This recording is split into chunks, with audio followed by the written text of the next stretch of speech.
যারা গণ খুন আইনে সহযোগী ছিল তাদের বিরুদ্ধে কি ব্যবস্থা নিয়েছে ইন্টারিম সরকার, সেটা আজকে আমরা জানতে চাই।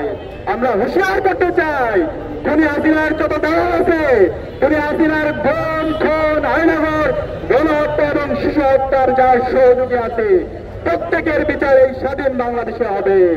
তাদেরকে সেখানে পাওয়া যাবে।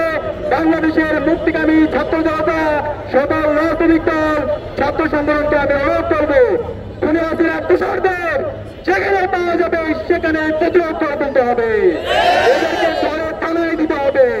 এবং আমরা বলতে চাই, এই খুনি হাসিনার ফাঁসি এই স্বাধীন বাংলাদেশে হবে এবং খুনি হাসিনার যত দোষর আছে প্রত্যেকের বিচারে বাংলাদেশে হবে।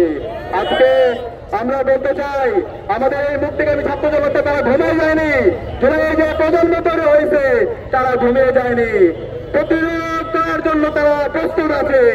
খুনি হাসিনা এবং তার বিরুদ্ধে যারা দায় মুক্তি দেওয়ার চেষ্টা করছেন, সেই রাজনৈতিক দল হোক, ছাত্র সংগঠন হোক, ইন্টারভিউর মধ্যে যারা ঘাটতি মেরে যারা প্রতিবাদের দোষর হিসাবে কাজ করছেন, তাদেরকে হুঁশিয়ার করতে চাই, আপনারা সাবধান হয়ে যান, আপনারা সাবধান হয়ে যান।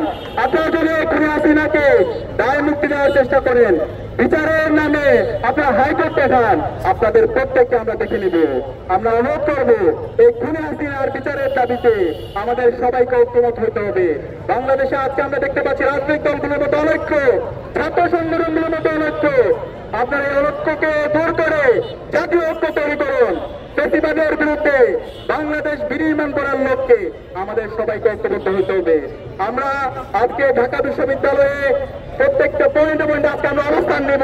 আমরা দেখতে চাই খুনি হাসিনার দূষণরা যারা যুক্ত অবস্থা তারা কোথায়, তাদেরকে যেখানে পাওয়া যাবে সেখানে দমন করা হবে।